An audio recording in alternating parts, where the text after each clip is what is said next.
In this video we're just going to talk about the CreativeVideo Combined Set on the Panasonic GH6. So if you're somebody that uses the camera to a sort of true hybrid camera, so a lot of photos, a lot of stills, and you're switching between them a lot, you'll probably find one thing that's sort of quite frustrating on the camera, and that's the fact that if you kind of come in, so we're just in shutter priority mode at the moment, so we're shooting stills in this mode. And then if I jump into my Q menu, I've got it set to the standard photo style. So, most people probably got it set up to that unless they jump into vivid or natural or something like that for photo. As standard, obviously that is just the mode that's set in there. But then, say if we want to come into our movie mode here with the video camera on it in the top dial, we sort of share that mode with it, so we're in standard here as well. But then for video, quite often people will want to be getting the full dynamic range out of the camera, so they might want to be using Vlog, for example, or they might want to have a more of like a sort of toned down look and maybe use the natural profile.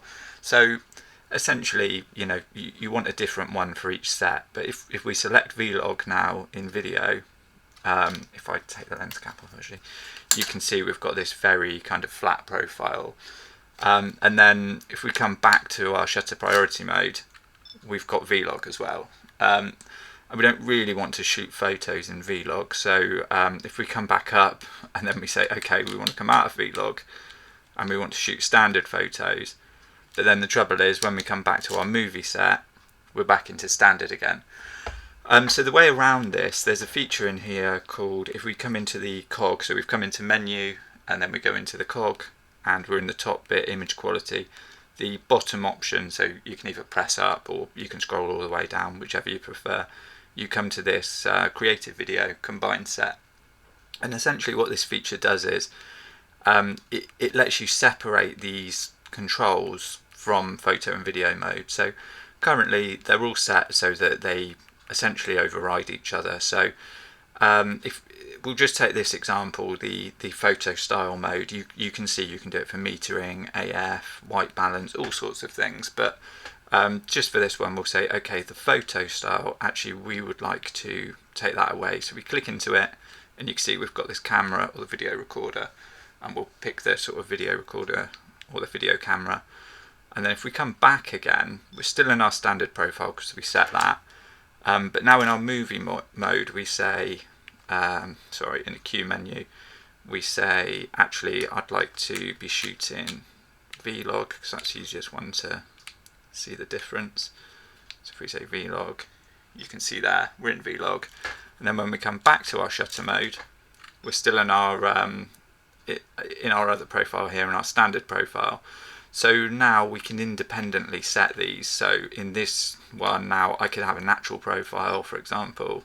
So you can sort of see there up in the corner in our natural profile. Come back to movie mode, you can just about see up in the corner, we're still in Vlog.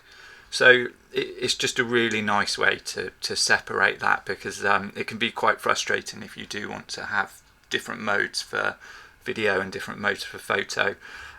The other way around it is to be customizing the C menus. So, whenever I'm customizing these, I always make sure I'm setting, for video profiles, I'll usually be setting it to Vlog.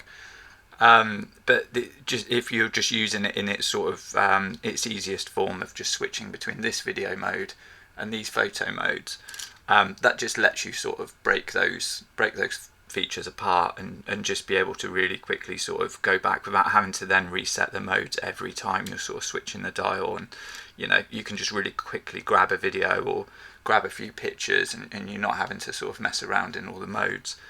There's a couple of videos on sort of customizing the quick menus and the custom menus at the top here. But that one, like I say, it just does it in between these modes, and it's really useful. So if that's the way you shoot, I'd definitely recommend just getting in and switching that on.